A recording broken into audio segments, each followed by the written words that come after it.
There is a remarkable principle of personal responsibility and social sensitivity that our sages learned from a verse in this week's Parasha. And in fact, we see it in other places, and it's all got to do with our face, our responsibility with how we conduct ourselves, our facial expressions with other people.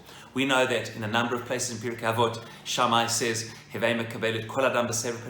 should accept all people with a cheerful countenance. Rabbi Yisrael in chapter 3 says, you should accept everybody besimcha. Rabbi Yochanan ben Zakkai, the great sage, said in the Masechet Brachot that there was not one person he ever met, even the most arbitrary person that he didn't have a personal connection with, that he didn't greet them before they greeted him. Says Rabbi Yisrael Salanter, the founder of the Mussar movement, an unbelievably powerful idea. He says our face, we have a responsibility for our facial expressions more than any other part of the body. He says all other parts of the body, he says, are reshut hayachid, they're our personal space, they're our intimate space. They're covered most of the time. The one part of our body that's never generally covered is our face. It's where we interface with other people. He says it's reshut harabim. It's the part of our body which belongs, so to speak, to the community, to the broader society. He says the facial expressions, he famously says, he says just because you're having a bad day and feeling down, you should go and exude that to the tens, hundreds, maybe thousands of people who walk past you on a daily basis. No, he says we're responsible that even if we're having a challenging time,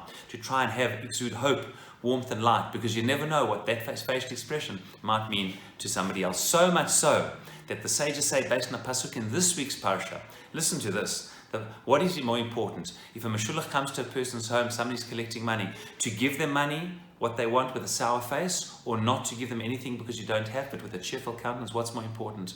Being kind to people, even if you don't have what to give them, because that validates them, gives them hope, embraces them, as opposed to puts them down. And where do we learn this? From this week's Parasha. There's an unusual expression regarding the blessings that Jacob gives to all of his sons regarding Judah. The last words it says in his blessing to Judah, it says, "Uleven shinai mechalav," and the whiteness of your teeth, as opposed to milk.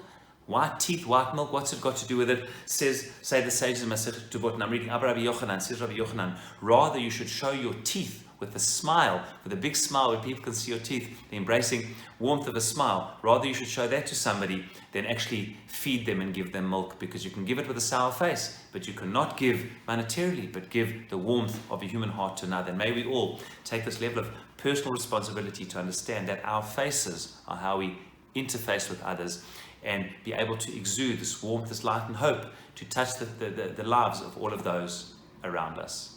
Shabbat Shalom.